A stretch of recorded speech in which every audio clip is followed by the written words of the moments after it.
আসসালামু আলাইকুম ওয়া রাহমাতুল্লাহি ওয়া বারাকাতুহু। ইন্নাল হামদালিল্লাহ নাহমাদুহু ওয়া নাস্তাঈনুহু ওয়া নাস্তাগফিরুহ ওয়া নাউযু বিল্লাহি মিন শুরুরি আনফুসিনা ওয়া মিন সাইয়্যাতি আমালিনা। মান ইয়াহদিহিল্লাহু ফালা মুদিল্লা লাহু ওয়া মান ইউদ্লিল ফালা হাদিয়া লাহু। ওয়া আশহাদু আল লা ইলাহা ইল্লাল্লাহু ওয়াহদাহু লা শারীকা লাহু ওয়া আশহাদু আন্না মুহাম্মাদান আবদুহু ওয়া রাসূলুহু। আম্মা বা'দ। আজকের এই মহতী মজলিসের সভাপতি এবং যে সমস্ত আলেমী দ্বীন এখানে উপস্থিত হয়েছেন, বিশেষ করে ডক্টর ইমাম হুসাইন এবং ডক্টর মোহাম্মদ সাইফুল্লাহ, আপনাদেরই কৃতি সন্তান, এই ফেনীর কৃতি সন্তান, তারা উভয়ে এখানে উপস্থিত আছেন। ফেনীর লোকদের জন্য এটা গর্বের বিষয়, আলহামদুলিল্লাহ। বাংলাদেশে হাতে গোনা যাদেরকে সর্বদিক থেকে মানুষ অনুসরণ করে চলে, তাদের দুইজন আপনাদের সামনে আছেন, আলহামদুলিল্লাহ। ডক্টর সাইফুল্লাহ উপরে আছেন, ডক্টর ইমাম হোসেন সামনে আছেন। এদের সামনে আমি প্রশংসা করছি না, শুধু বলার জন্য বলছি যে ফেনীর লোকদের জন্য এটা সৌভাগ্যের বিষয়। আপনারা কি জন্য তাদেরকে বেশি ভালোবাসেন জানেন? কি জন্য? আল্লাহর জন্য ভালোবাসেন। কিন্তু কোন কাজে তারা বেশি আপনাদের কাছে প্রিয় এটা জানেন? দুনিয়া তো আলেমের অভাব নাই। আকীদা, বিশুদ্ধ আকীদার জন্য। দুর্ভাগ্যবশত একটি গোষ্ঠী আছে, বিশুদ্ধ আকীদা শুনলে গায়ে আগুন জ্বলে যায় তাদের।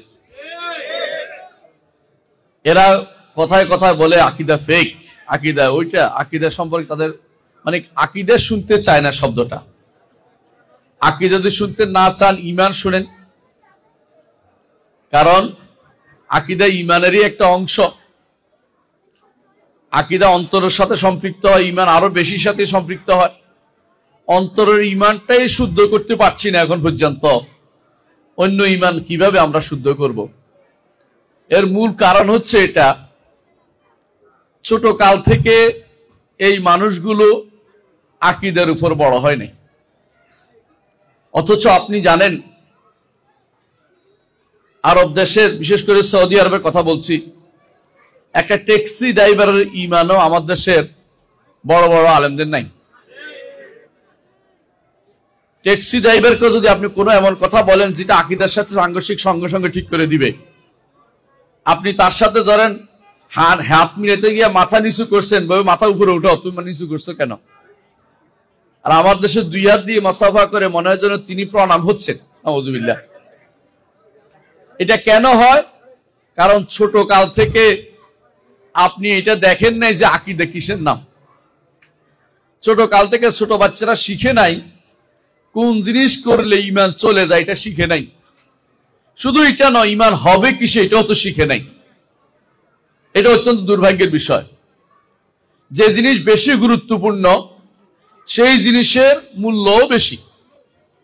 স্বর্ণের মূল্য বেশি, স্বর্ণের মূল্য বেশি কেন? এটা বেশি গুরুত্বপূর্ণ, আর এটার হেফাজতের জন্য বেশি কষ্ট করতে হয়। সোনা দানা কেউ রাস্তায় রেখে দেয় না, নষ্ট করবে কেউ সাবধানে রাখে। ঈমানটাও যেন নষ্ট না হয়, আপনার আমার সারাদিন পাহারা বসাতে হবে। আপনার সন্তান, আমার সন্তান আজ যদি ঈমানের উপর বড় হতো, নাশিউন ফি রিহাবিল ঈমান, ইমামের উপর যদি ঈমানের উপর তারা বড় হতো, যত দিকেই তারা যাইতো ঈমান তাদের নষ্ট হতো না। ছোট কাল থেকে যদি ঈমানের উপর বড় হতো, উপরের দিকে উঠলে যেই কাজই করত, ঈমান বিরোধী কিছু তাকে আর পেয়ে বসতো না। বিপদে পড়লো আল্লাহকে স্মরণ করত, সমস্যায় পড়লে আল্লাহকে স্মরণ করত। আল্লাহর উপর ভরসার কোনো কমতি তার কোনোদিন হতো না, কারণ সে জানতো যে আমার মূল সম্পদ হচ্ছে ঈমান, আমার মূল সম্পদ হচ্ছে সহিহ আকীদা। একজন মানুষ যদি আকীদা সহিহ হারিয়ে ফেলে, সহিহ আকীদা হারিয়ে ফেলে, সেই ব্যক্তির জাহান্নাম যাওয়া ছাড়া কোনো গত্যন্তর নাই। আকীদা যার নষ্ট, সে কোনোদিন জান্নাতে যেতে পারবে না। আকীদাতে ভুল বুঝছে, সে হয়তো আগুনে পুড়ে টুড়ে জান্নাতে যাবে, কিন্তু আকীদা তার নষ্ট হয়ে গেছে, সে জান্নাতে যেতে পারবে না কোনোদিন। তাহলে যেই জিনিসের মূল্য বেশি সেই জিনিসের গুরুত্ব বেশি দিতে হবে। আপনি আপনার সন্তানের জন্য কোন জিনিসকে গুরুত্ব দেন? সম্পদ রেখে যান, বাড়ি বানিয়ে রেখে যান, চাকরির ব্যবস্থা করে যান, বিয়ে শাদী করিয়ে দেন, কত কিছু আপনি করেন সন্তানকে। কিন্তু আপনি যদি বুঝতেন এগুলির আগে সর্বপ্রথম কাজ হচ্ছে সন্তানকে আকীদা শিক্ষা দেওয়া। ছোট কাল থেকে তাকে আকীদা প্রথম শিক্ষা দিতে হবে, এটা যদি আপনি বুঝতেন তাহলে আপনি অন্য কিছুর আগে তাকে প্রথমে আকীদাটা শিক্ষা দিতেন। সাহাবায়ে কেরাম রিদওয়ানুল্লাহ আলাইহিম আজমাইন সন্তানের ভবিষ্যৎ সম্পদ দিয়ে চিন্তা না করে আকীদা দিয়ে চিন্তা করেছেন। তারা এমন একটা গোষ্ঠী তৈরি করেছেন যারা এই আকীদার দাওয়াত নিয়ে সারা বিশ্বে ছড়িয়ে পড়েছেন। আজ আমাদের দাওয়াত হয় আসুন ভাই, চসুন ভাই, বলুন ভাই ইত্যাদিতে, এগুলি দিয়ে আকীদার দাওয়াত হয় না। আকীদার দাওয়াত হইতে হবে মুহাম্মদুর রাসূলুল্লাহ সাল্লাল্লাহু আলাইহি ওয়াসাল্লাম যেভাবে দাওয়াত দিয়েছেন। বাজারে বাজারে যেতেন আর বলতেন, আইয়ুহান নাস কুলু লা ইলাহা ইল্লাল্লাহ তুফলিহু, হে মানুষেরা বলো লা ইলাহা ইল্লাল্লাহ, সফল কাম হতে পারবে। আজ আমরা লা ইলাহা ইল্লাল্লাহ বলি, কবরেও সিন্নি দেই, লা ইলাহা ইল্লাল্লাহ বলি, মাজারেও টাকা দেই, লা ইলাহা ইল্লাল্লাহ বলি, কবরে সেজদা দেই, লা ইলাহা ইল্লাল্লাহ বলি, অন্যের উপর ভরসা করি, লা ইলাহা ইল্লাল্লাহ বলি, বিভিন্ন রকমের মতবাদগুলিতে বিশ্বাসী হয়ে বসে আছি। আমাদের ঈমান কোথায়? লা ইলাহা ইল্লাল্লাহ কোথায়? এটা মূল কারণ হচ্ছে কি জানেন? লা ইলাহা ইল্লাল্লাহর অর্থ আমরা বুঝি না, লা ইলাহা ইল্লাল্লাহর রুকন আমরা জানি না, লা ইলাহা ইল্লাল্লাহর শর্ত আমরা জানি না। যদি সেটা জানতাম প্রথম এই জিনিসটার গুরুত্ব দিতাম, যেমন গুরুত্ব দিয়েছে বেলাল রাদিয়াল্লাহু আনহু। এত কিছু করা হয়েছে, মরুভূমির তপ্ত বালুর মধ্যে টানা হয়েছে, মুখ দিয়ে শুধু আহাদুন আহাদুন বলেছে। সুমাইয়া রাদিয়াল্লাহু আনহা আহাদ আহাদ বলেছে। এইভাবে প্রত্যেকটি সাহাবী যারা কষ্ট পেয়েছে মক্কাতে কষ্ট পাওয়ার কোনো কারণ ছিল না, কারণ মক্কাতে প্রথম 10 বছর সালাত ফরজ হয়নি। মদিনাতে আসার পরে যাকাত ফরজ হয়েছে, সাওম ফরজ হয়েছে, হজ ফরজ হয়েছে। তো মক্কাতে কি জন্য কষ্ট করেছে? এই কালিমাতুত তাওহীদের জন্য। নিজেরা কষ্ট করেছে, সন্তানদের ছেড়ে, সবকিছু ছেড়ে একবার হাবশা হিজরত করেছে, একবার মদিনা হিজরত করেছে, যেখানে পেয়েছে সেখানে ঈমান নিয়ে পালিয়ে গেছে। আজ আমরা ঈমানটা নষ্ট করার জন্য সন্তানদেরকে বিভিন্ন দেশে পাঠিয়ে দিচ্ছি। তাহলে সন্তানদের অন্তরে প্রথম যে কাজটি করা দরকার, যে সবচেয়ে বেশি মূল্যবান, এর চেয়ে মূল্যবান জিনিস কোনোদিন কোথাও নাই। 1 নম্বর মূল্যবান জিনিস কি? ঈমান। 1 নম্বর মূল্যবান জিনিস হচ্ছে আকীদা সাহিহা। আপনি বুঝতে হবে যে সকল জ্ঞানের রাজা হচ্ছে আল্লাহ সম্পর্কে জানা। আল্লাহ সম্পর্কে জ্ঞান দেয়া হচ্ছে প্রথম কাজ। সন্তানকে প্রথম আল্লাহ সম্পর্কে জ্ঞান দিতে হবে। আল্লাহ সম্পর্কে জ্ঞানের বিষয়টি যদি সন্তানের মনে ঢেলে দিতে পারেন, বক্র পথ থেকে তারা দূরে থাকবে, হেদায়েতের পথে তারা থাকবে, অবশিষ্ট থাকবে। দুনিয়ার যে ফিতনার মধ্যে আজ সবকিছু ডুবে গেছে, এই ফিতনা থেকে বাঁচাতে হলে আল্লাহর উপর ঈমানকে আপনার মজবুত করে দিতে হবে। যদি আপনি মনে করেন যে আপনার সন্তানকে ফিতনা থেকে বাঁচাবেন, ফিতনা এখন ঘরে ঘরে হয়ে গেছে। মুহাম্মদুর রাসূলুল্লাহ সাল্লাল্লাহু আলাইহি ওয়াসাল্লাম আমাদেরকে জানিয়েছেন যে ফিতনা এমন হবে যে একজন মানুষ সকালে ঈমানদার থাকবে, বিকালে কাফের হয়ে যাবে, আবার রাতে বিকালে ঈমানদার হয়ে সকালে কাফের হয়ে যাবে, এমন অবস্থা রাসূলুল্লাহ সাল্লাল্লাহু আলাইহি ওয়াসাল্লাম বলেছেন। এর অর্থ হচ্ছে এই মন ফিতনার যুগে আমরা অবস্থান করছি। এই সময়ে যদি কেউ বাঁচতে চায়, ঈমান এবং আকীদা সহিহা ছাড়া বাঁচার কোনো পথ নাই। আপনার সন্তানকে যতই যুদ্ধংদেহী মনোভাব দেখান না কেন, যতই এই ত্যাং করেঙ্গে, কিছুই করা হবে না। ঈমান যদি ঠিক না থাকে, আপনার সন্তান কোনদিন সফল হতে পারবে না। প্রিয় ভাইরা, একজন মানুষ সব সময় তার সন্তানের দিকে খেয়াল করে। একটু চিন্তা করে দেখুন, ইব্রাহিম আলাইহিস সালাতু ওয়াস সালাম দোয়া করছে, ওয়াজনুবনি ওয়া বানিয়া আন না'বুদাল আসনাম। দোয়ার মধ্যে বলতেছে, আল্লাহ আমাকে আমার সন্তানদেরকে মূর্তি পূজা থেকে বাঁচিয়ে দিন। মূর্তি পূজা এবং কবর পূজার মধ্যে কোনো পার্থক্য নাই, দরগা এবং দুর্গার মধ্যে কোনো পার্থক্য নাই। এগুলি শুধুমাত্র আমাদের কথার ভিতরে পার্থক্য আছে। দরগা পূজা, দুর্গা পূজার মধ্যে কোনো পার্থক্য নাই। যেই ব্যক্তি আব্দুল কাদের জিলানীকে ডাকে, যে ব্যক্তি খাজা মঈনুদ্দিন চিশতিকে ডাকে, সেই ব্যক্তি লাত, উজ্জা, মানাতকে ডাকতে সমান কথা, কোনো পার্থক্য নাই। কারণ যেই ডাকে শিরিক হয়, লাতকে ডাকলে, মানাতকে ডাকলে, উজ্জাকে ডাকলে, একই ডাকে যখন আপনি আব্দুল কাদের জিলানীকে বিপদে পড়ে ডাকবেন, অথবা খাজা মহিউদ্দিন চিশতিকে ডাকবেন, অথবা আপনি শাহজালাল মুজাররাদিয়া মানিকে ডাকবেন, সমান শিরিক হবে, কোনো পার্থক্য নাই। যদি আপনি মনে করে কেউ যে অমুক মন্দিরে গেলে অমুক মন্দিরে আমার উপকার করবে, একই কথা যদি কেউ মনে করে যে শাহজালালের দরগাহে গেলে আমার উপকার হবে, সমান গুনাহ, সমান শিরিক, কোনো পার্থক্য নাই। তাহলে সন্তানদের অন্তরে, সন্তানদের মাথার ভিতরে সব সময় যদি এইটা ঢুকিয়ে দিতে না পারেন যে তোমাদের মূল সম্পদ হচ্ছে ঈমান, ঈমান যদি হারিয়ে ফেলো তোমাদের আর কিছু প্রাপ্তি থাকবে না। সম্মানিত উপস্থিতি, আপনারা ভালো করে জানেন আমাদের জন্য আকীদার বিষয়টি, বাচ্চাদের জন্য আকীদা কিভাবে শিক্ষা দেব, নবী রাসূলগণের পদ্ধতিতে আসতে হবে। আকীদা শিখানোর অনেকের অনেক পদ্ধতি আজ আবিষ্কার হয়েছে। আকীদা এক একজনের বই লেখে, বুনিয়াদি আকীদা, বুনিয়াদি আকীদা, এটার মধ্যে এক বই আছে, সে বই পুরো জাহমি আকীদা, ওইটা পড়লে কুফরি ছাড়া কিছু হবে না, কাফের হয়ে যাবে। ওখানে কি লেখা আছে স্পষ্ট শব্দ বলতেছে এই কোরআন আল্লাহর বাণী না, নাউযুবিল্লাহ। বলতেছে এই কোরআন আরবি ভাষায় নাজিল হওয়া, আমাদের কাছে যেটা আছে এটা আল্লাহর বাণী না। ওইটা যদি কোনো সন্তানকে আপনি শিক্ষা দেন, আপনার সন্তান ঈমানদার থাকবে না, ওই দিনেই কাফের। তাহলে আপনি কোথায় পড়াচ্ছেন? আপনি জানেন আপনাদের আশেপাশে এমন সব মাদ্রাসা প্রতিষ্ঠিত হয়েছে যেগুলিতে এই আকীদা পড়ানো হচ্ছে যে এই কোরআন আল্লাহর বাণী না। এই কোরআন যদি আল্লাহর বাণী না আপনি বলেন, আপনি ঈমানদার থাকতে পারবেন না। অথচ এরাই আবার আকীদার বিষয়ে আমাদেরকে কথা বলতে আসে, নাউযুবিল্লাহ। এই জন্যই এই যে প্রতিষ্ঠানগুলি হয়েছে, দারুত তাওহীদ আল মাদানী, এই যে তাওহীদ, এই যে মাদ্রাসাগুলি হয়েছে, এই প্রতিষ্ঠানগুলোর মূল উদ্দেশ্য হচ্ছে এটা যে আমরা সন্তানদেরকে আকীদার উপর বড় করব, আমরা আমাদের সন্তানদেরকে ঈমানের উপর বড় করব, এবং সেই পদ্ধতি অবলম্বন করব যেই পদ্ধতিতে নবী রাসূলগণ আকীদার দাওয়াত দিয়েছেন। তথাকথিত ওইটা নয়, কোথাও কিছুতেই কিছু হয় না এই জাতীয় কথা নয়, অথবা সবাই মিলে আমরা চলি, আল্লাহর এটা প্রতিষ্ঠা করি, ওইটা প্রতিষ্ঠা করি।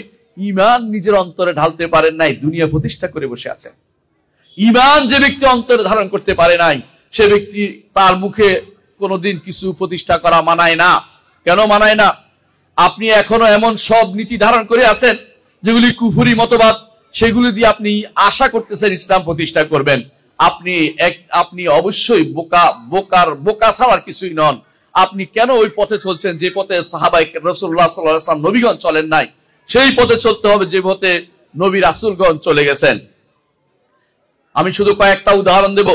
নূহ আলাইহিস সালাতু ওয়াস সালাম যখন দেখলেন তার সন্তান ঈমানদারদের থেকে কাছে থাকছে না, নূহ আলাইহিস সালাতু ওয়াস সালামের সন্তান কাফেরদের কাছে চলে যাচ্ছে, তখন তিনি কি বললেন? ইয়া বুনাইয়া আরকাম মা'না ওয়ালা তাকুম মা'আল কাফিরিন, হে আমার প্রিয় সন্তান, আমাদের সাথে চলো, নূহের কিস্তিতে চলো। নূহের কিস্তি বুঝেন? নূহের কিস্তিতে যে ব্যক্তি উঠছে সে ব্যক্তি জীবিত ছিল, আর যে ব্যক্তি নূহের কিস্তিতে উঠে নাই সে ডুবে মরেছে। দুনিয়ার বুকে ডুবে মরাকে আপনি মনে করছেন শেষ, তা নয়। আর যদি তাওহীদের কিস্তিতে কেউ না উঠে, অবশ্যই সে ডুবে মরবে। আখিরাতে তার জন্য কোনো সুপারিশকারী থাকবে না, কোনো ব্যক্তি তার জন্য কোনো সামান্য সাহায্য করে এগিয়ে আসতে পারবে না। আর যদি তাওহীদ থাকে, ঈমান থাকে, সহিহ আকীদা থাকে, যদি গুনাহ হয়, আল্লাহ তাআলা বান্দাকে বিভিন্ন ভাবে পার করার ব্যবস্থা করবেন। কিন্তু সমস্যা হচ্ছে আমরা আমাদের মূল সম্পদকে বোঝার চেষ্টা করি না, তাওহীদ ও ঈমানকে কিভাবে প্রতিষ্ঠা করতে হবে সেটা জানি না। দেখুন নূহ আলাইহিস সালাতু ওয়াস সালাম কিভাবে ডাকছে, ইয়া বুনাইয়া আরকাম মা'না, হে প্রিয় বৎস, আমাদের সাথে উঠো, আমাদের সাথে সওয়ার হও। অর্থাৎ তাওহীদের কিস্তিতে আসো, ঈমানের সাথে আসো, ঈমানদারদের সাথে মিলিত হও। আপনার আমার সেরকম তাদেরকে আহ্বান যেন থাকে যে আমরা ঈমানদারদের সাথে, অমুক যত দুনিয়ার চাকচিক্য জিনিস থাকবে, যুখরুফাল হায়াতিদ দুনিয়া, দুনিয়ার চাকচিক্য জিনিস অনেক থাকবে। আপনার পাশের বাড়ির লোক অমুকখানে গেছে, অমুক দেশ থেকে, কাফের দেশ থেকে কারি কারি টাকা আনছে, আপনার চোখ ধাঁধিয়ে যাচ্ছে। আপনি মনে করছেন যে ওখানে আপনার ছেলেকে পাঠাবেন, সেখান থেকে টাকা আনবে, এই বিশাল বাড়ি করবে। কিন্তু ভাই, যদি ঈমান হারা হয়ে যায়, ওই বাড়ি আখিরাতে নিতে পারবে না, কবরে যাওয়ার সময় কিছুই সাথে পাবে না, কারণ কাফনের কাপড়ে কোনো পকেট থাকে না, সেখানে যাওয়ারও কোনো সুযোগ নেই। আর দিলেও সে ব্যক্তি ভোগ করতে পারবে না, বরং সেগুলি তার জন্য আযাবের কারণ হবে। মুহাম্মদুর রাসূলুল্লাহ সাল্লাল্লাহু আলাইহি ওয়াসাল্লাম বলেছেন যে সেগুলি সাপ হয়ে তাকে, যে ব্যক্তি যাকাত দেয় না, সাপ হয়ে তার দুই পাশে কামড় দিয়ে ধরবে সাপে এবং বলবে আনা মালুকা আনা কানজুকা, আমি তোমার সম্পদ, আমি তোমার গচ্ছিত, আমি তোমার গচ্ছিত সম্পদ, সেটা বলবে। এর অর্থ হচ্ছে যদি আপনি দুনিয়ার বুকে সবচেয়ে ভালো থাকতে পারেন, ঈমান নিয়ে থাকবেন, আপনি সবচেয়ে ভালো থাকবেন। নবী রাসূলদের পথ এটাই ছিল। দেখুন ইব্রাহিম আলাইহিস সালাতু ওয়াস সালাম এবং ইয়াকুব আলাইহিস সালাতু ওয়াস সালাম তার সন্তানদেরকে কিভাবে ওসিয়ত করতেছে। ওয়াসা বিহা ইব্রাহিমু বানিহি ওয়া ইয়াকুব ইয়া বুনাইয়া ইন্নাল্লাহ আস্তাফা লাকুমুদ-দীন ফালা তামুতুন্না ইল্লা ওয়া আনতুম মুসলিমুন। তারা ইয়াকুব ইব্রাহিম আলাইহিস সালাতু ওয়া ইয়াকুব উভয়, ইব্রাহিম তো দাদা নাতি, তারা উভয় দোয়া করতেছে। কি দোয়া করতেছে? সন্তানদেরকে বলতেছে আল্লাহ তোমাদের জন্য দ্বীনকে পছন্দ করেছেন, দুনিয়া এসে বলেন নাই। আপনার সন্তানকে দ্বীনমুখী করুন, বলেন যে আল্লাহ তোমাদের জন্য দ্বীনকে পছন্দ করেছেন। প্রথম দিন থেকে শিক্ষা দিন, আল্লাহ তোমাদের জন্য দ্বীনকে পছন্দ করেছেন। সন্তানকে সকালবেলা ঘুম থেকে উঠাবেন, সন্তানকে মসজিদে নিয়ে যাবেন, সন্তানকে ভালো কাজে নিয়ে আসবেন, সন্তানকে ওয়াজের মাহফিলে নিয়ে আসবেন, সন্তানকে আলেমদের কাছে নিয়ে যাবেন, সন্তানদেরকে ভালো মাদ্রাসায় নিয়ে যাবেন। এটা আপনার দায়িত্বের ভিতরে পড়ে। যেভাবে তারা ওসিয়ত করে গেছে, আপনি জীবিত থাকতে সেই কাজটি অবশ্যই পূর্ণ করে দিবেন, কারণ এটা করলে আপনার সন্তান তাওহীদ এবং সহিহ আকীদার উপরে বড় হবে। লোকমান তিনি বিখ্যাত একজন ছিলেন, হাকিম ছিলেন। তিনি তার সন্তানকে যে ওসিয়ত করছেন সেটা স্মরণ করে দিতে চাই। তিনি বলছেন, ইয়া বুনাইয়া লা তুশরিক বিল্লাহ ইন্নাশ শিরকা লাযুলমুন আযীম। প্রিয় বৎস, আল্লাহর সাথে শিরিক করো না, আল্লাহর সাথে শিরিক করো না, কারণ শিরিক হচ্ছে সবচেয়ে বড় জুলুম। এর চেয়ে বড় জুলুম আর কিছু হতে পারে না। আপনি আমি দুনিয়ার অনেক কিছু শিক্ষা দেই, শিরিক করো না। কয়জন বাবা তার সন্তানকে এটা বলেছে? এটা ফরজ। প্রত্যেকটি বাবা ছোট কাল থেকে, প্রত্যেকটি মা ছোট কাল থেকে তার সন্তানকে শিক্ষা দেবে শিরিক করা যাবে না।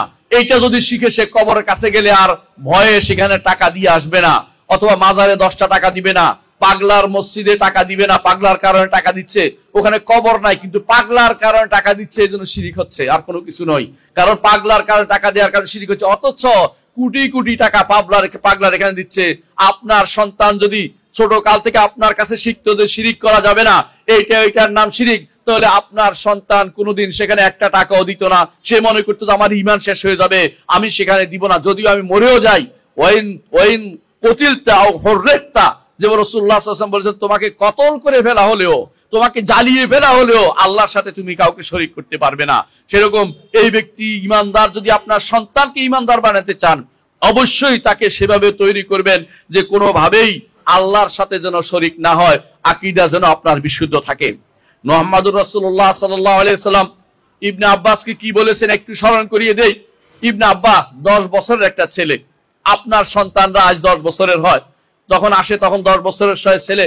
এই ছেলেকে ইবনে আব্বাস রাদিয়াল্লাহু আনহু হাবরুল উম্মাহ বলে, উম্মতের মধ্যে একজন সবচেয়ে বড় আলেম।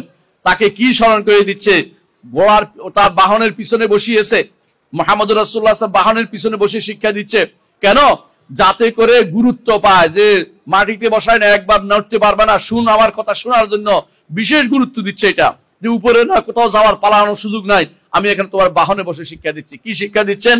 ইয়া গোলাম, প্রিয় বৎস, ইয়া গোলাম, হে যুবক, অথবা যুবক হয় না এখনো, হতে যাচ্ছে এরকম, হ্যাঁ, ইন্নী উআল্লিমুকা কালিমা, তোমাকে কিছু কালেমা শিক্ষা দেব।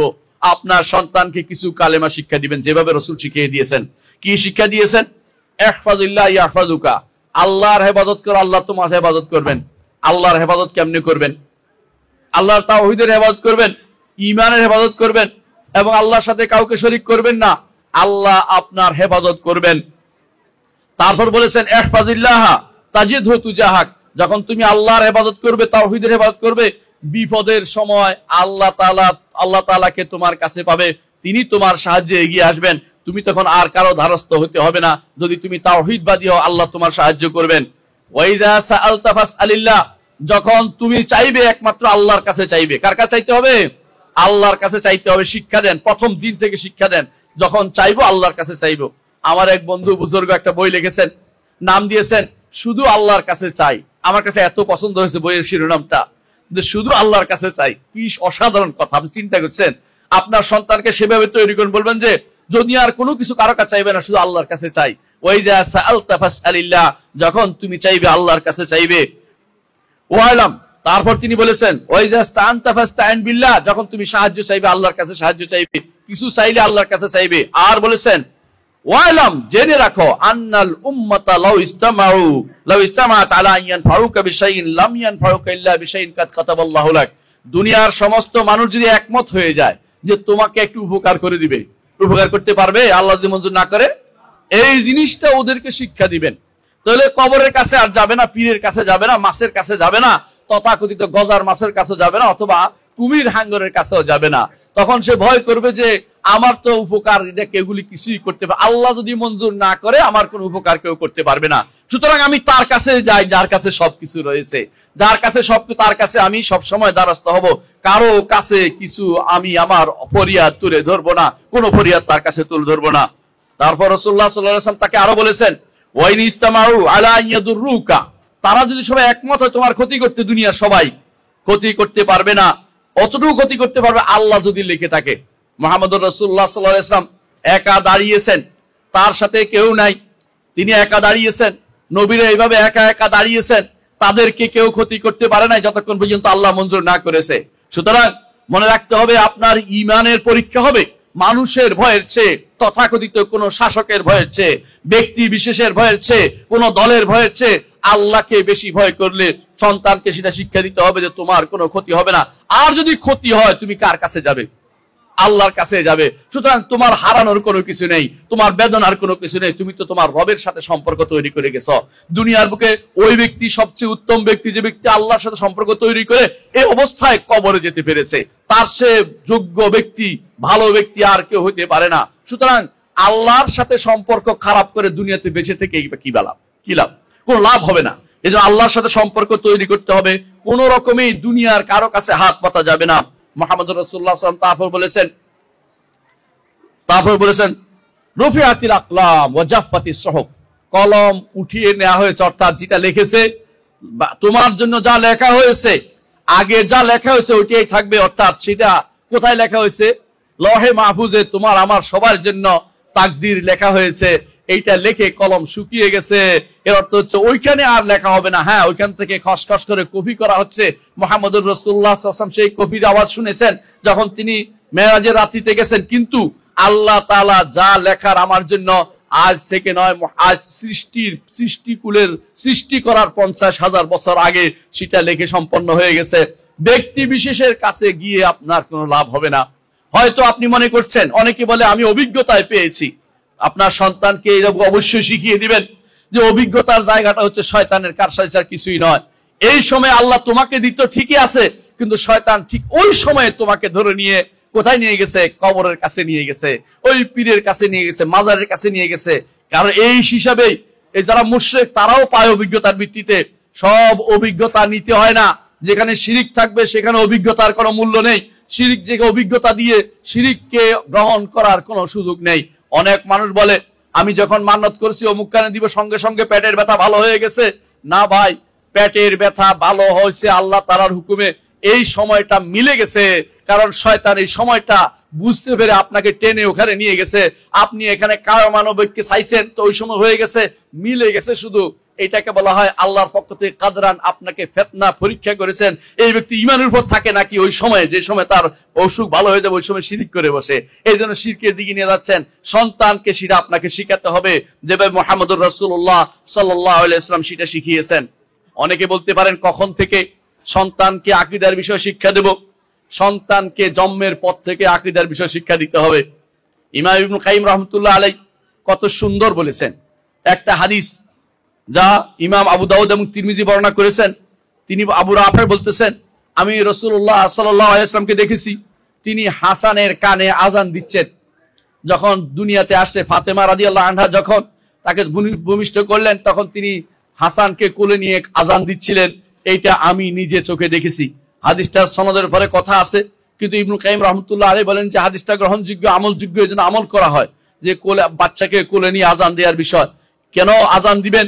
ইবনে কাইয়িম রাহমাতুল্লাহ আলাইহি বলেন যাতে করে তার অন্তরের ভিতরে প্রথম, যে কানের ভিতরে প্রথম ঢুকবে, আশহাদু আল্লা ইলাহা ইল্লাল্লাহ ওয়া আশহাদু আন্না মুহাম্মাদার রাসূলুল্লাহ, তিনি এটাও বলেন এ কথা দূর করা যাবে না, এমনও হতে পারে যে এটা তার অন্তরের ভিতরেও প্রভাব পড়বে। এবং সে ওই ঈমানের উপর থাকবে যে ঈমানের উপর দুনিয়াতে আসছে, মরার সময় সে একই কথা বলবে, মান কানা আখিরু কালামিহি লা ইলাহা ইল্লাল্লাহ দাখালাল জান্নাহ। দুনিয়াতে আসতে লা ইলাহা ইল্লাল্লাহ, যাওয়ার সময় লা ইলাহা ইল্লাল্লাহ। আপনার সন্তানকে জন্মের পর থেকে লা ইলাহা ইল্লাল্লাহ তালকিন করুন, ইনশাআল্লাহ শয়তান তার ক্ষতি করতে পারবে না। তাহলে প্রথম থেকেই শুরু হবে আপনার এই তাদরিস, যাতে করে আপনি বুঝতে পারবেন আপনার সন্তানকে আপনি আল্লাহর দাস হিসাবে দুনিয়াতে আপনি রাখতে চাচ্ছেন। শয়তান যেন নিরাশ হয়ে পড়ে যে একে আর কোনো ক্ষতি করতে পারলাম না, একে তো আমি কিছুই করতে পারবো না। আপনাদের আরো রয়ে গেছে তাদের জন্য যেভাবে দোয়া করেছে, রব্বি ইন্নী নাযারতু লাকা মা ফি বাতনি মুহাররারান ফাতাকাব্বাল মিন্নী ইন্নাকা আনতাস সামিউল আলিম। ফাতাকাব্বালাহা রাব্বুহা বিকাবুলিন হাসান ওয়া আনবাতাহা নাবাতান হাসানা ওয়া কাফালাহা যাকারিয়া। যে মারিয়ামের ব্যাপারে তার মা মানত করেছে, আমার পেটে যে সন্তান হবে তাকে আমি বাইতুল মাকদেসের খেদমতের জন্য আমি মানত করলাম। তিনি মনে করেছেন ছেলে হবে, কিন্তু আল্লাহ দিয়েছেন মেয়ে। কিন্তু আল্লাহ তাআলা ইন্নী উইদুহা বিকা ওয়া যুররিয়াতা মিনাশ শাইতানির রাজিম, এই দোয়ার কারণে দুনিয়ার সমস্ত সন্তান দুনিয়াতে আসলে শয়তান তাকে খোঁচা দেয়, কিন্তু মারিয়ামের সন্তানকে শয়তান খোঁচা দিতে পারেনি। আপনাদেরও দাবি রয়েছে দুনিয়াতে আসার আগেই শয়তান থেকে বাঁচার জন্য এবং দুনিয়ার ফিতনা থেকে বাঁচার জন্য আগে থেকে দোয়া করতে হবে। আপনাকে শিরিক থেকে বাঁচার জন্য আগে থেকে দোয়া করতে হবে যে রজনুবনি ওয়া বানিয়া নাবুদুল আসনাম, আমাকে আমার সন্তানদেরকে আল্লাহর মূর্তি পূজা থেকে, কবর পূজা থেকে, মাজার পূজা থেকে, শিরিক থেকে, তথাকথিত ওলি আল্লাহদের নামে, ওলি আল্লাহদের সম্মান করার নামে শিরিক করা থেকে বাঁচিয়ে দিতে হবে। আল্লাহর কাছে শুধুমাত্র সব সময় দোয়া করতে হবে। আপনার সন্তানের অন্তরের ভিতরে আপনি হয়তো বলতে পারেন, ছোট অবস্থা, যে অবস্থা আপনি বলছেন ছোট অবস্থায় তার অন্তরে কি লাভ হবে, আমি বলে বিশ্বাস করুন এটা বড় হলে কাজে লাগে। সন্তানরা বড় হলে অনেক সময় ছোট কালে কি হয়েছিল সেগুলি মনের ভিতরে উঠে এবং মনে করে আমার বাবা আমাকে নিয়ে গিয়েছিলেন মসজিদে, আমার বাবা আমাকে নিয়ে গিয়েছিলেন মক্তবে, আমার বাবা ওখানে বসেছিলেন, আমি এখানে বসেছিলাম। ছোট কালের কথা তারা সবসময় মনে রাখে। এইটা তার অন্তরে আকীদার বিষয় যদি দেন এটাও তারা স্মরণ করতে পারবে এবং তারা বলবে আমার বাবা বলেছিলেন যে কারো কাছে হাত পাতিও না, আমার বাবা বলেছেন কোথাও মান্নত করিও না, কোথাও শিরিক করিও না। এভাবে আমার বাবার এই দায়িত্ব রয়েছে, এটা ঘরের ভিতরে এই দায়িত্ব রয়েছে। এই দায়িত্বের মধ্যে বড় জিনিস হচ্ছে তার অন্তরে প্রথম ঢুকিয়ে দেয়া যে সহিহ আকীদার মহব্বত ঢুকিয়ে দেয়া, সন্তান যেন কখনো অন্যদিকে না যেতে পারে। দুর্ভাগ্যের বিষয় আমি অনেককে দেখেছি যাদের বাবা মা সহিহ আকীদার বিখ্যাত ছিল, আর ছেলে এখন ডুগডুগি বাজায়। ডুগডুগি বাজায় বুঝেন, তার নাকি ঘুম হয় না কতক্ষণ বেতার না বাজাইলে, কি জানি সেতারা না বাজাইলে ঘুম হয় না, এবং লক্ষ লক্ষ টাকা ব্যয় করছে সুফিবাদ প্রচারের জন্য, অথচ তার বাবা মা সহিহ আকীদার ছিলেন। কেন? তারা সন্তানকে সেভাবে বড় করতে পারেননি, সন্তানকে দুনিয়াদার বানিয়েছেন, দুনিয়া টাকা পয়সা রোজগারের জন্য ছেড়ে দিয়েছেন। সন্তানকে যদি তারা আকীদার প্রথম 10টি দিতেন যে একমাত্র আল্লাহর ইবাদত করতে হবে, আল্লাহর উপর ভরসা করতে হবে, তাহলে এই সমস্যা তাদের আর হতো না। কিন্তু আমরা সন্তানকে হারিয়ে ফেলছি। যেই সন্তানকে আপনি হারিয়ে ফেলেছেন ওই সন্তান দিয়ে আপনি উপকৃত হতে পারবেন না। আর যদি সন্তানকে আপনি ঈমানের উপর রাখেন, ঈমান শিক্ষা দিয়ে থাকেন, একটা জিনিস শিক্ষা দিলে এই ঈমানের যত কাজ করবে সবগুলি কবরে আপনার সাথে যুক্ত হবে। ভালো না এটা? বলেন তো ভালো না? এইটা ভালো। আমার উস্তাদ জি শেখ সুলাইমান সালিমুল্লাহ রহাইলি বলতেন, হাফেজাহুল্লাহ, মসজিদ নবী তিনি দরজান আপনারা জানেন, তিনি বলতেন তোমার সন্তানকে তুমি সূরা ফাতিহা শিক্ষা দিয়ে দাও। সূরা ফাতিহা হচ্ছে তাওহীদের শিক্ষা। এটা তোমার সন্তানকে তুমি শিক্ষা দাও, এতে করে যতদিন সালাত আদায় করবে অতদিন তোমার কবরে সওয়াব পৌঁছে থাকবে। তুমি মরিও অমর থাকবে, তুমি মরবে না, তোমার কবর সওয়াব পৌঁছে থাকবে। এমনকি শুধু তাই না, তোমার সন্তান যতজনকে শিক্ষা দিবে সেটাও তোমার কবরে যুক্ত হতে থাকবে। সুতরাং লাভ আর লাভ ছাড়া কোনো ক্ষতি নেই। ঈমানের বিষয়ে যত বেশি সন্তানকে আপনি শিক্ষা দেবেন ততই সেটা লাভবান হবেন। সন্তানকে আর কি শিক্ষা দিবেন? আল্লাহর মহব্বত শিক্ষা দিবেন এবং তাকে বলবেন যে আল্লাহকে ভালোবাসতে হবে, যে আল্লাহ আমাকে সবাইকে সৃষ্টি করেছে, ওই আল্লাহকে তোমাকে ভালোবাসতে হবে। আল্লাহর ভালোবাসা কিভাবে হয় সেটা শিক্ষা দিবেন। সেটা হচ্ছে কুল ইন কুনতুম তুহিব্বুনাল্লাহ ফাত্তাবিউনি ইউহিব্বুকুমুল্লাহ। আল্লাহর রাসূলকে ভালোবাসতে হবে। মুহাম্মদুর রাসূলুল্লাহ সাল্লাল্লাহু আলাইহি ওয়াসাল্লামকে ভালোবাসার জন্য আজ বিভিন্ন রকমের পদ্ধতি আবিষ্কার হয়েছে। কেউ জশনে জুলুসে বের হয়েছে, কেউ বা তার জন্য মোমবাতি পোড়াচ্ছে, কেউ বা তার জন্য পাগড়ি বাঁধছে, কেউ বা তার জন্য অমুক কিছু করছে, বা কেউ বা তার জন্য নাম দিয়ে বিভিন্ন কিছু করছে। এগুলি কোনোটাই ভালোবাসার প্রমাণ নয়। ভালোবাসা হচ্ছে কুল ইন কুনতুম তুহিব্বুনাল্লাহ ফাত্তাবিউনি, পরিপূর্ণভাবে রাসূলের অনুসরণ। যেখানে রাসূলুল্লাহ সাল্লাল্লাহু আলাইহি ওয়াসাল্লাম যা বলেছেন, যতটুকু বলেছেন অতটুকু রাসূলুল্লাহ সাল্লাল্লাহু আলাইহি ওয়াসাল্লামকে অনুসরণ করা সন্তানকে শিক্ষা দেন, যে আমার রাসূল বলেন নাই, এত বেশি কারণ দেখাবেন না, সব সহজ করে বলবেন রাসূল এটা করতে বলেছেন, রাসূল এটা করতে বলেছেন, বাম হাতে খেতে নিষেধ করেছেন, ডান হাতে খেতে বলেছেন, নিজের পাশে খেতে বলেছেন, এবং তাকে এইভাবে যেভাবে রাসূলুল্লাহ আমর ইবনে আবি সালামাকে শিক্ষা দিয়েছেন সেইভাবে আপনি আপনার সন্তানকে শিক্ষা দেন, দেখবেন যে এটা আপনার জন্য সদাকা জারিয়া হবে, আপনার সন্তান ভালো হয়ে বড় হবে। এবং এই ভালো হয়ে বড় হওয়া মুহাম্মদুর রাসূলুল্লাহ সাল্লাল্লাহু আলাইহি ওয়াসাল্লাম আদর্শ ছিল। আপনার কোনো কিছু হারাবেন না, আপনি দুনিয়া যা কিছু করে আপনি হবেন সবচেয়ে সৌভাগ্যবান ব্যক্তি। তাকে আপনি বুঝাবেন, তার সব চোখের সামনে অনেক রকমের প্রশ্ন তার আসবে, আপনি সবকিছু আল্লাহর কুদরতের সাথে সম্পৃক্ত করে দিবেন। হঠাৎ করে সে বলবে উপরে এটা কি, বলবেন আসমান, বলে কে বানাইছে, বলে আল্লাহ বানাইছে, এটা বলতে পারবেন, তাকে শিখিয়ে দেন। জমিনের কথা বলে দেন আল্লাহ সৃষ্টি করেছে, পাহাড় পর্বতের কথা বলেন আল্লাহ সৃষ্টি করেছে। এইভাবে তার মধ্যে ধীরে ধীরে সবকিছু আল্লাহমুখী করে দেন, যে আমাদের আল্লাহ ছাড়া বাঁচার কোনো নিস্তার নেই, আল্লাহ ছাড়া বাঁচতে আমরা পারবো না। তার মধ্যে শিক্ষা দিবেন তাকে আরো যে রব্বুল আলামিন সম্পর্কে, তিনি কোথায় আপনাকে এই প্রশ্ন তারা করতে পারে। আপনি তাকে শিক্ষা দিবেন যে রব্বুল আলামিন এত বড় যে দুনিয়ার সব কিছু তার হাতে সামান্য একটা দানা ছাড়া কিছুই নয়, একটা মুদ্রা ছোট জিনিস। রব্বুল আলামিন হাসরের দিন আসমান এবং জমিনকে তার হাতের মুঠোয় রাখবেন, আর জমিনকে হাতের মুঠোয় রাখবেন, আসমান সমূহকে রাখবেন তার ডান হাতে। এবং আল্লাহ তাআলা কোরআনে কারীমে বলে দিয়েছেন ওয়াস-সামাওয়াতু মাতউইয়াতুম বিয়ামিনিহি সুবহানাহু ওয়া তাআলা আম্মা ইউশরিকুন। তোমরা যে শিরিক করছো, কার সাথে শিরিক করছো? যেগুলি ক্ষুদ্রাতি ক্ষুদ্র জিনিস, যেগুলির কোনো মূল্য নেই, যেগুলি মূল্যহীন, এগুলিকে তুমি আল্লাহর সামনে দাঁড় করাচ্ছ। তোমরা কি মালাকুম লা তারজুনা লিল্লাহি ওয়াকারা, আল্লাহর জন্য সম্মান করতে শিখাবে না? আপনি তাদেরকে শিখাবেন দুনিয়ার সবাই যদি একত্রিত হয় কোনো উপকার করতে পারবে না, দুনিয়ার সবাই আল্লাহর সামনে অত্যন্ত ক্ষুদ্রাতি ক্ষুদ্র, এইটা তাদেরকে শিক্ষা দিবেন। আল্লাহ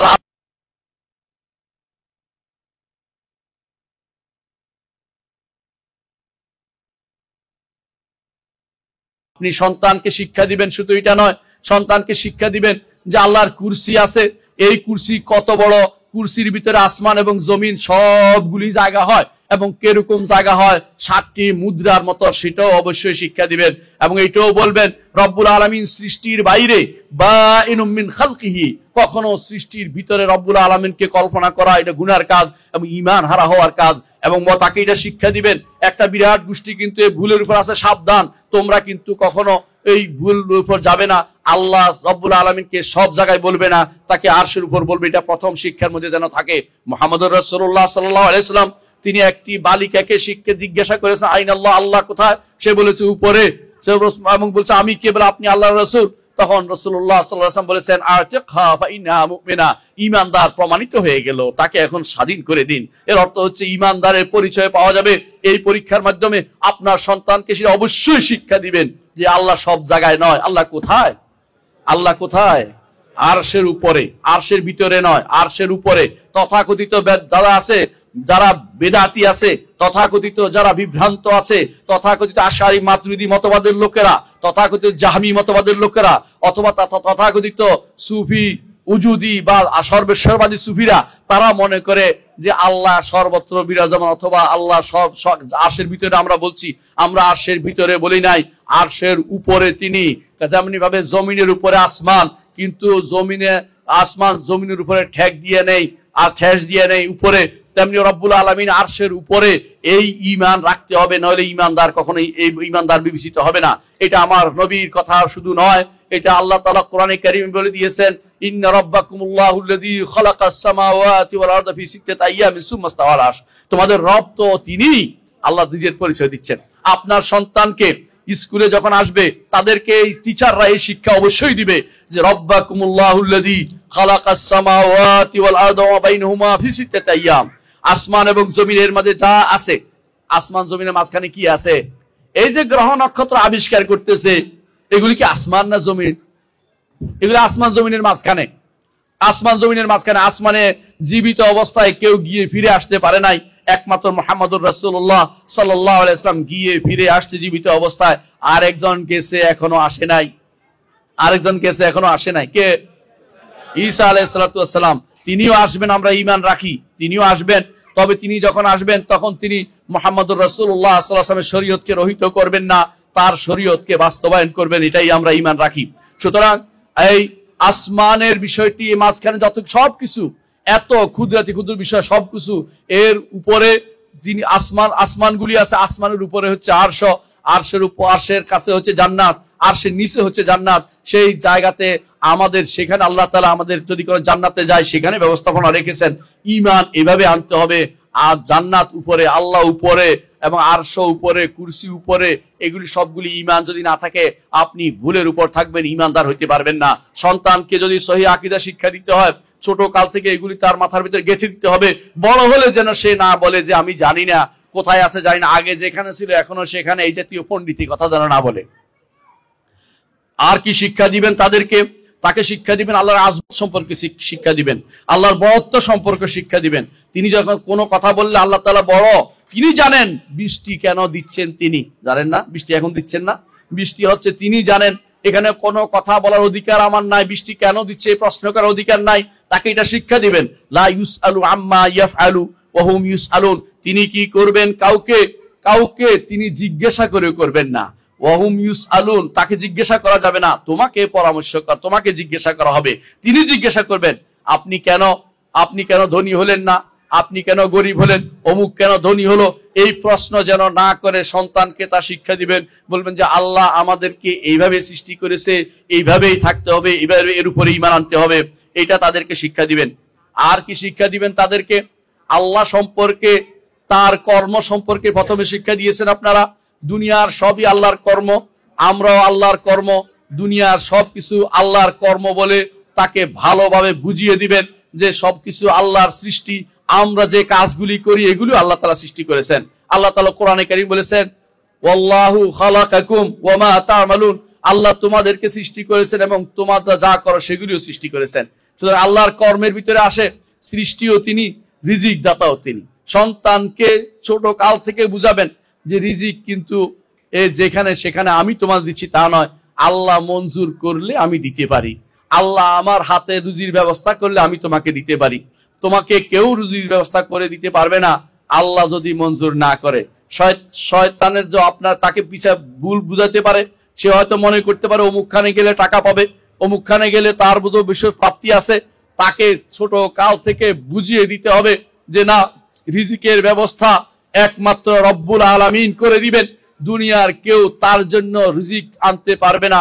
ফাবতাগু ইনদাল্লাহি রিজকা, একমাত্র আল্লাহর কাছেই রিজিক চাও, আর কারো কাছে তুমি রিজিক চাইবে না। এই কথা তাকে ছোট কাল থেকে শিক্ষা দিতে হবে। সুতরাং আল্লাহর জাত সম্পর্কে জানাতে হবে, আল্লাহর আফআল কর্ম সম্পর্কে জানাতে হবে। আর একটি জিনিস শিক্ষা দিবেন যে তিনি যেভাবে খালেক, তিনি যেভাবে মালিক, তিনি তেমনি ভাবে মুদাব্বির। মুদাব্বির মানে হচ্ছে কি? পরিচালক। জগৎ পরিচালনা করে কে? আল্লাহ। সন্তান দেয় কে? আল্লাহ। রিজিক দেয় কে? আল্লাহ। আমাকে সুস্থতা থেকে সুস্থতা কে করে? আল্লাহ। ওয়াইজা মারিতু ফাহুয়া ইয়াশফিন, যখন আমি অসুস্থ হই তখন তিনি আমাকে আরোগ্য দান করেন। ইব্রাহিম আলাইহিস সালাতু ওয়াস সালাম ছোট কাল থেকে এর উপরে বড় হয়েছে। আল্লাহ তাআলা বলছেন আল্লাহ তাআলা কোরআনে ওয়ালাকাদ আতাইনা ইব্রাহিমা রুশদাহু মিন ক্বাবলু ওয়া কুননা বিহি আলিমিন, ছোট কাল থেকে ইব্রাহিমকে রুশদ, সঠিক পথ আমরা দেখিয়েছিলাম। এজন্য দেখেন ছোট্ট একটি বালক বাদশার সামনে দাঁড়িয়ে বলতে পারে রব্বি আল্লাযী ইউহয়ী ওয়া ইউমীত, আমার রব তিনি জীবিত করেন এবং মৃত করেন। বাদশা তো খুব চালাক মানুষ, তাই না? বলতেছে আমিও জীবিত করতে পারি, মৃত করতে পারি। এই দুইটা কয়দিন নিয়ে আস, দুইটা কয়দিন নিয়ে আসছে। একটাকে ছেড়ে দিছে, কয়েদি জীবিত করলাম, আরেকটাকে মেরে ফেলছে, কয়েদি মারলাম। মানে চালাকি করছে। তো ইব্রাহিম আলাইহিস সালাম বুঝছেন যে সে তো চালাকি করে যাবে, তিনি আরেকটা দিলেন, বললেন যে আমার রব পূর্ব দিক থেকে সূর্য উঠায়, তুমি পশ্চিম দিক থেকে উঠাও। এটা বলেন না যে এটা তুমি হয়ে বলে আমি করছি, এটা করতে না পারে, তুমি পশ্চিম দিকে উঠায় দেখো তফা বুহিতাল্লাযী কাফার। আপনার সন্তানকে তাওহীদের উপরে প্রতিষ্ঠা করতে হবে। কিরকম প্রতিষ্ঠা করেছেন তিনি? যখন তাকে ডাকা হয়েছে আমাদের সাথে আসো, মেলাতে আসো, তিনি সেরকম শেখ সন্তান, তিনি বলছেন আইন্নী সাকিম, আমার মন ভালো নেই, আমি যেতে পারবো না। তারপর কি করেছেন? ফাজালাহুম জুজাদান ইল্লা কাবীরাল লাহুম, বড়টা বাদে সবগুলিকে খন্ড খন্ড ভাবে শেষ করে দিয়ে বসে আছে। যখন তারা আসছে আবার খুঁজতে, তখন বলে কে করেছে এই কাজ? সামে ক্বালু সামি'না ফাতান ইয়াযকুরুহুম ইউকাল লাহু ইব্রাহিম, কয় যে একটা লোককে শুনছি, একটা ছেলেকে শুনছি কথা বলতে, যাকে ইব্রাহিম বলা হতো, মনে হয় ওই কাজটি করেছে। তার কাছে নিয়ে আসার পরে বলা হলো কে করেছে? বলে বড়টারে জিজ্ঞাসা করো, ওটা যেভাবে কাঁধের উপরে নিয়ে রাখছে, এইটাই বোধহয় কাজ করে থাকতে পারে, অর্থাৎ নিজে তাওরিয়া করেছেন। যাই হোক, যেটা করেছেন, কিন্তু তাকে তাওহীদের উপরে এখন পর্যন্ত আমরা দেখি ইব্রাহিম আলাইহিস সালাতু ওয়াস সালামকে আল্লাহ তাআলা নিজে বলেছেন, লাকাদ কানা লাকুম ফি ইব্রাহিম ওয়াল্লাযিনা মাহু লাকাদ কানা লাকুম উসওয়াতুন হাসানাতুন ফি ইব্রাহিম ওয়াল্লাযিনা মাহু।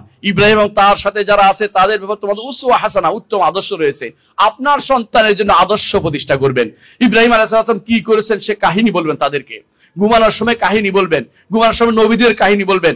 ঘুমানোর সময় আপনি যদি কোনো তাদেরকে কে কত রান করেছে, কোথায় কোন গরু ছাগল হাঁস মুরগ মরে গেছে, কোথায় কি কি হয়ে গেছে, ওইগুলি বলেন, কোনো লাভ নাই। তাদেরকে নবী রাসূলদের কাহিনী শোনাবেন এবং বিশুদ্ধ কাহিনী শোনাবেন। সেগুলি যদি কোনো আপনি পড়ে তাদেরকে বুঝাইতে পারেন নবী রাসূলরা কেন সবচেয়ে ভালো মানুষ, কেন তারা সবকিছু করেছে, এটা অবশ্যই আপনার সন্তানের জন্য সহি আকীদা গ্রহণ করার একটা কারণ হতে পারে। স্কুলে যখন একটা ঘন্টা থাকা উচিত, যেই ঘন্টায় গল্প করবে, যেই গল্পটা হবে নবী রাসূলদের নিয়ে, যেই গল্পটা হবে নবী রাসূলের যুদ্ধ নিয়ে, যেই গল্পটা হবে মুহাম্মদুর রাসূলুল্লাহ সাল্লাল্লাহু আলাইহি ওয়াসাল্লামের ত্যাগ নিয়ে, তিতিক্ষা নিয়ে, তিনি কি করেছেন, কিভাবে দাওয়াত দিয়েছেন, কিসের দাওয়াত দিয়েছেন, প্রথম কিসের দাওয়াত দিয়েছেন, জীবনের দাওয়াতের ক্ষেত্রে কেন কোনটায় তিনি কোনো ছাড় দেননি, সেই বিষয়টা মনে তাদেরকে স্মরণ করিয়ে দিবেন। তাওহীদের দাওয়াতের ক্ষেত্রে সামান্যতম ছাড় চলে না। যেভাবে মুহাম্মদুর রাসূলুল্লাহ সাল্লাল্লাহু আলাইহি ওয়াসাল্লাম বলেছেন, আমার এই এক হাতে সূর্য আর এক হাতে চন্দ্র এনে দিলেও আমি কখনো এই দাওয়াত থেকে পিছপা হতে পারবো না। যখন তাকে বলা হলো যদি তুমি চাও তোমাকে আমরা রাজা বানিয়ে দেব, ক্ষমতা দিতে চেয়েছিল তাকে, তুমি যদি চাও তোমাকে রাজা বানিয়ে দেব, তুমি যদি চাও তোমাকে সুন্দরী নারী বিয়ে করিয়ে দেব, তুমি যদি চাও তাহলে তোমাকে সম্পদশালী করে দেব, দুনিয়া সম্পদশালী হয়ে যাবে, তারপরেও তুমি আমাদের এদের বিরুদ্ধে, এই মুশরিকি শিরকের কর্মকাণ্ডের বিরুদ্ধে কথা বলিও না, আমাদের মূর্তিদের বিরুদ্ধে কথা বলিও না, আমাদের ওলি আল্লাহদের বিরুদ্ধে কথা বলিও না। তিনি বলছেন যে না, আমি তো তোমাদের কাছে এত কিছু চাই না, একটি কালেমা চাচ্ছি, লা ইলাহা।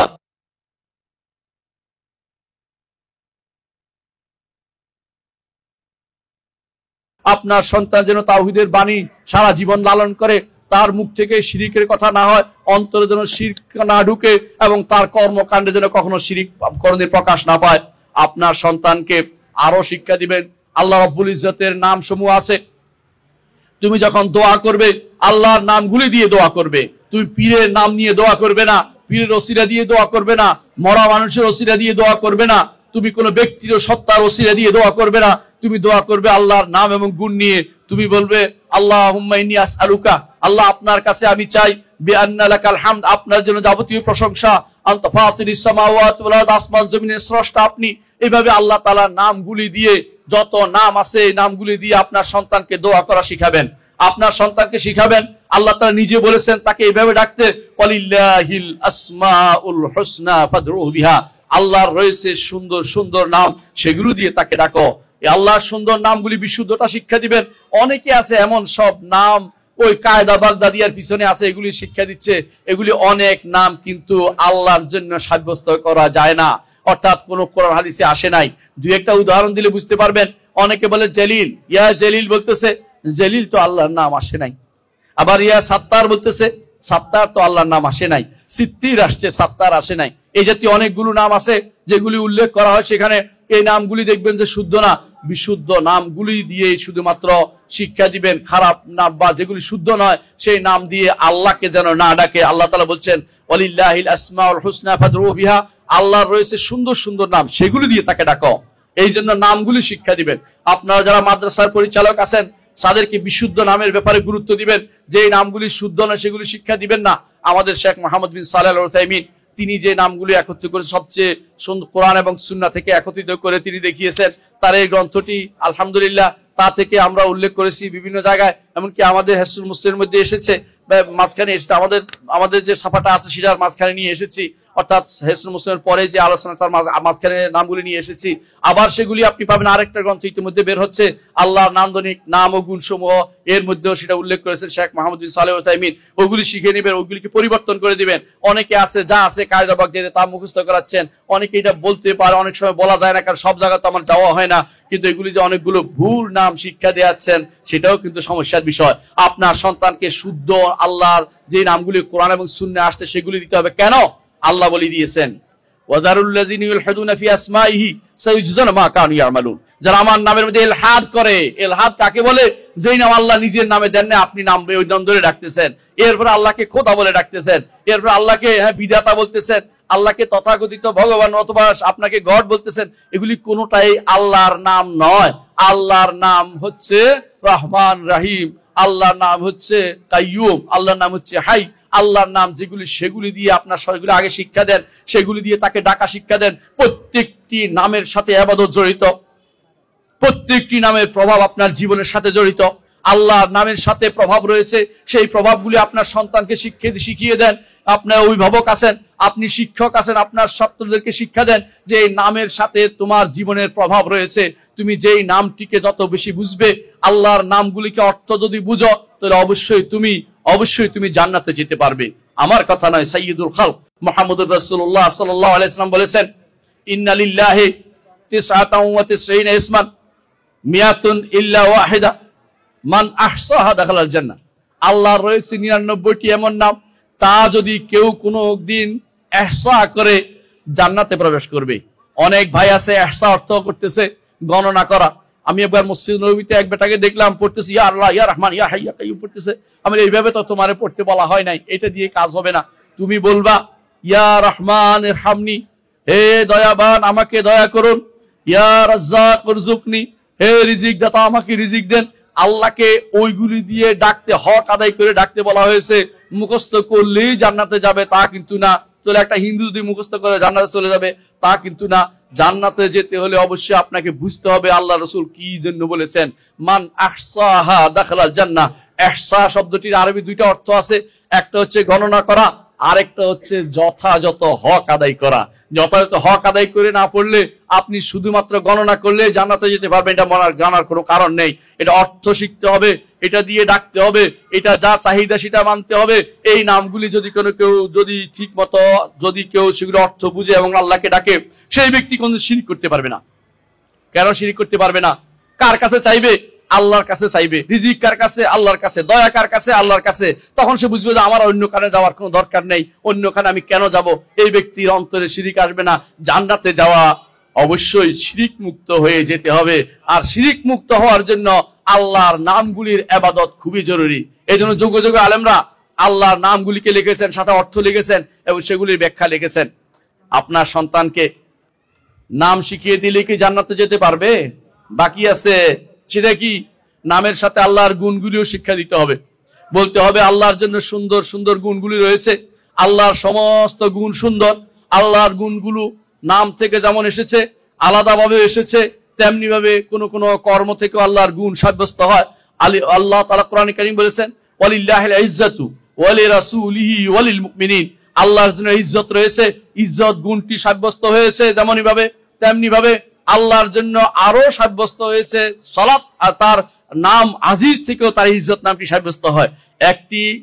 একটি গুণ তার নাম থেকে যেমন হয়, কখনো কখনো সরাসরি গুণ হিসাবে আসে, কখনো কখনো কোন কর্ম থেকে আল্লাহর জন্য সেই গুণটি সাব্যস্ত হয়। যেমন আল্লাহ তাআলা বলেছেন ফায়ান্তাকিমুল্লাহু মিনহু, ইন্তিকাম আল্লাহর সিফাত, সেটা আল্লাহ তাআলা কোরআন থেকে বলে দিয়েছেন। এর অর্থ হচ্ছে আল্লাহর গুণগুলো একটা দুটি নয়। সন্তানকে শিক্ষা দিবেন আল্লাহর গুণের কোনো শেষ নাই। কোনো ব্যক্তি আল্লাহর গুণ গুণে শেষ করতে পারবে না, কারণ তিনি এমন এক সত্তা, তিনি অনেক কিছু দিয়েন। এই জন্য যিনি মর্যাদাবান তার গুণ বেশি হয়।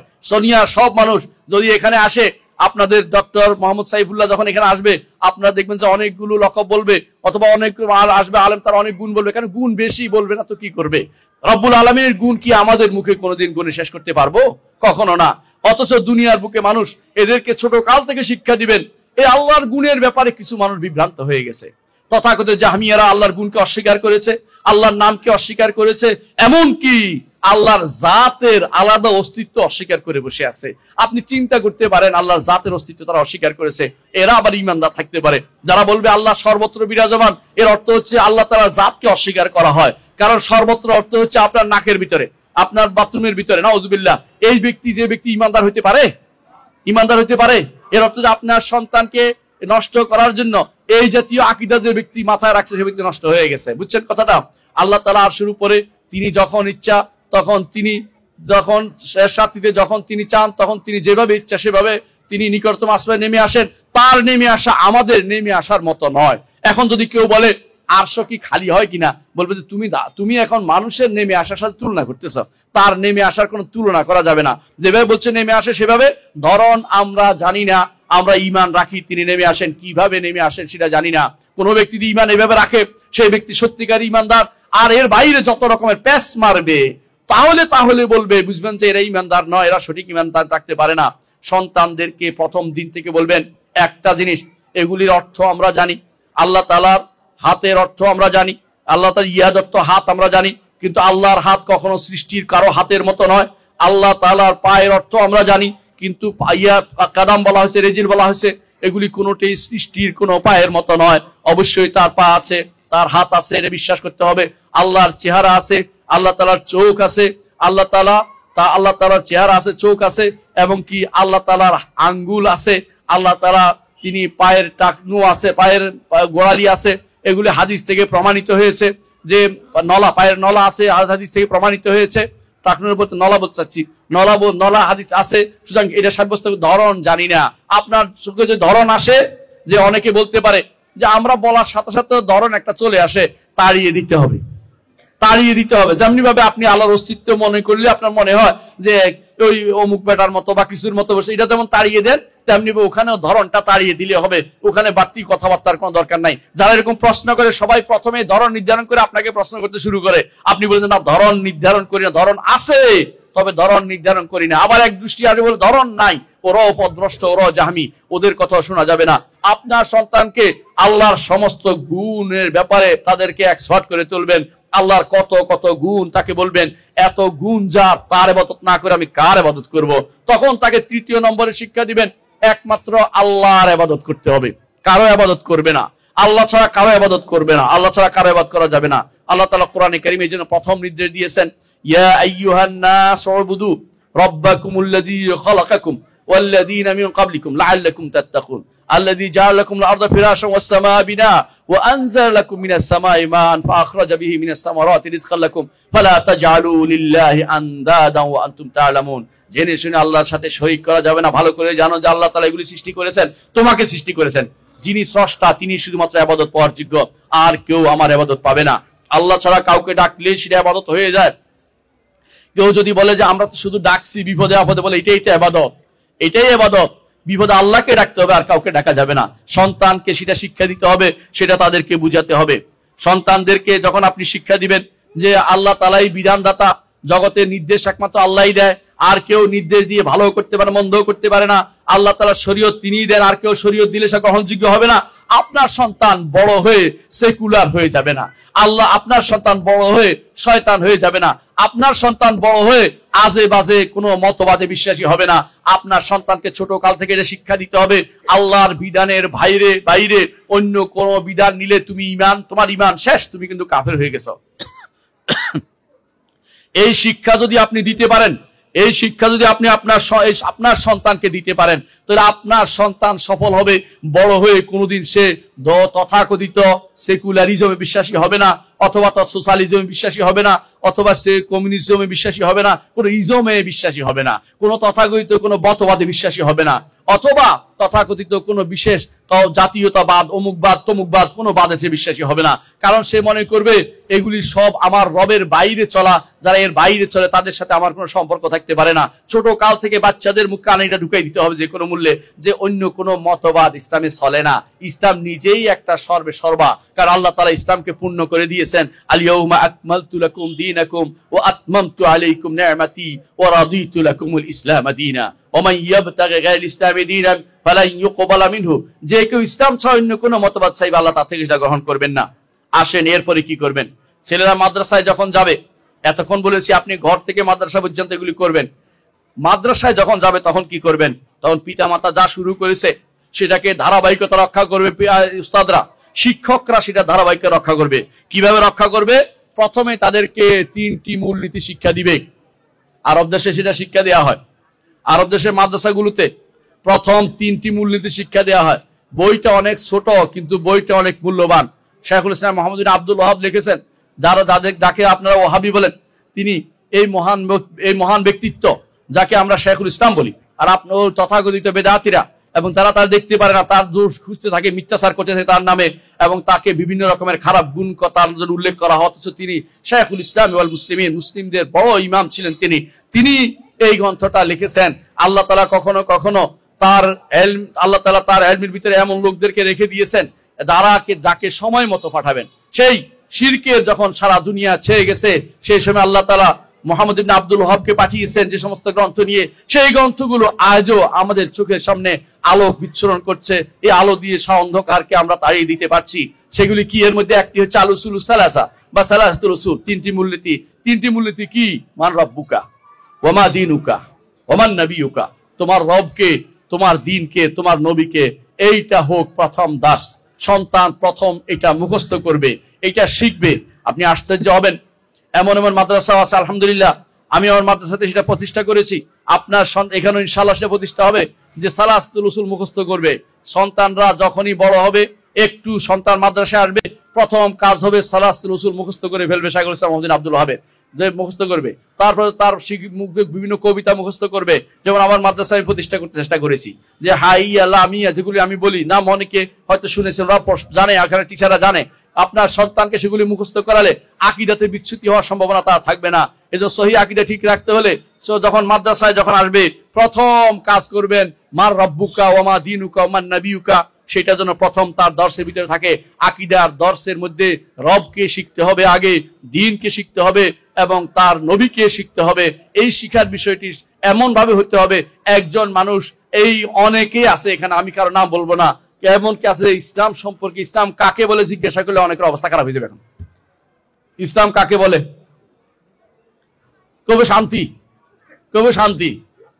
হ্যাঁ, ইসলাম গ্রহণ করলে শান্তি পাওয়া যায়, কোনো সন্দেহ নাই। কিন্তু প্রিয় ভাইরা, ইসলাম হচ্ছে তিনটি জিনিসের নামে শাইখুল ইসলাম মুহাম্মদ আব্দুল ওয়াহাব বলেছে। উনি বলেছে তিনটি জিনিস, এবং কোরআন হাদিস ভিত্তিক কথা। তিনটি জিনিস কি?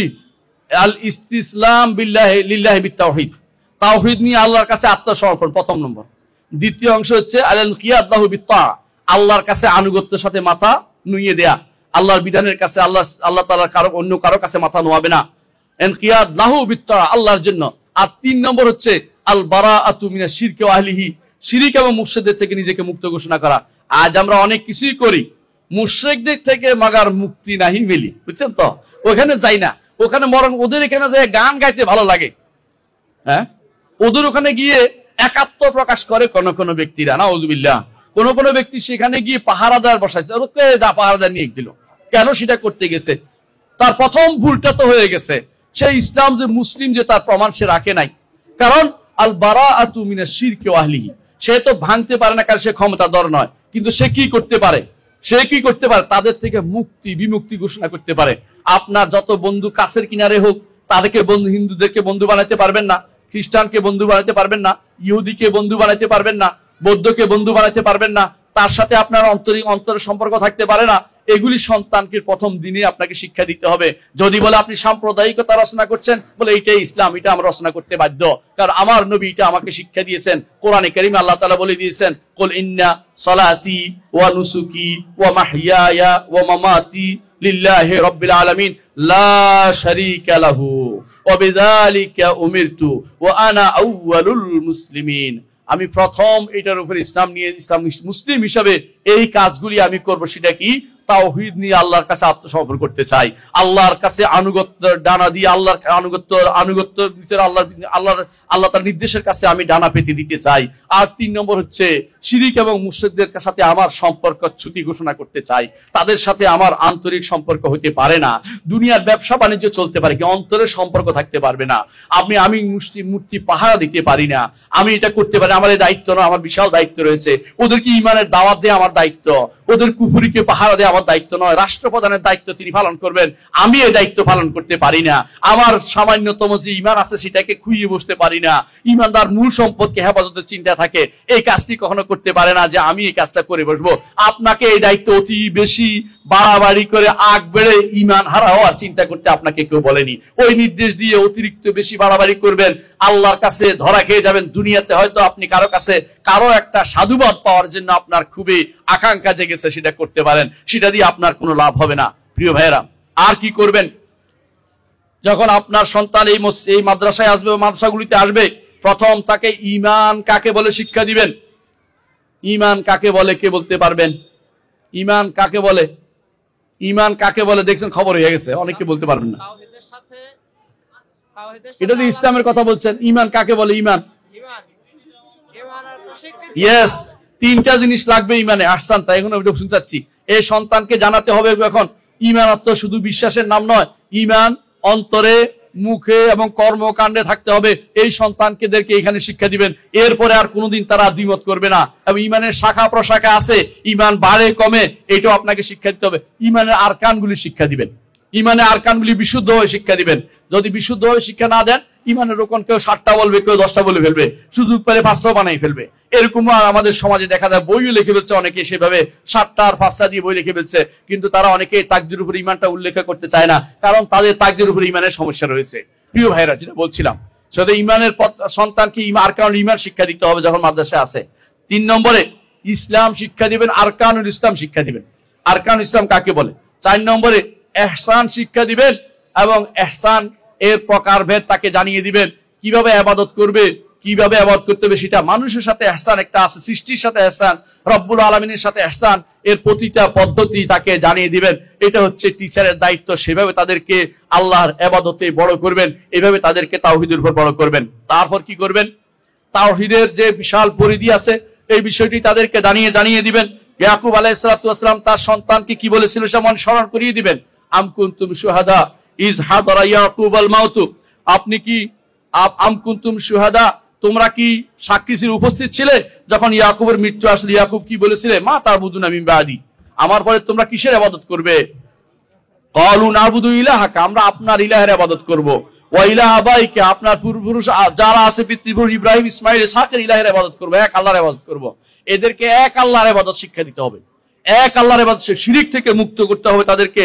কোন কোন কাজে শিরিক হয় সেটা আপনি তাদেরকে শিক্ষা দিতে হবে। দলিল চাইবেন আপনি আমার কাছে, দলিল আমি বলতেছি, রাসূলুল্লাহ সাল্লাল্লাহু আলাইহি ওয়াসাল্লাম মুআয ইবনে জাবাল রাদিয়াল্লাহু আনহু যখন ইয়ামানে পাঠিয়েছিলেন, তখন কি বলেছিলেন?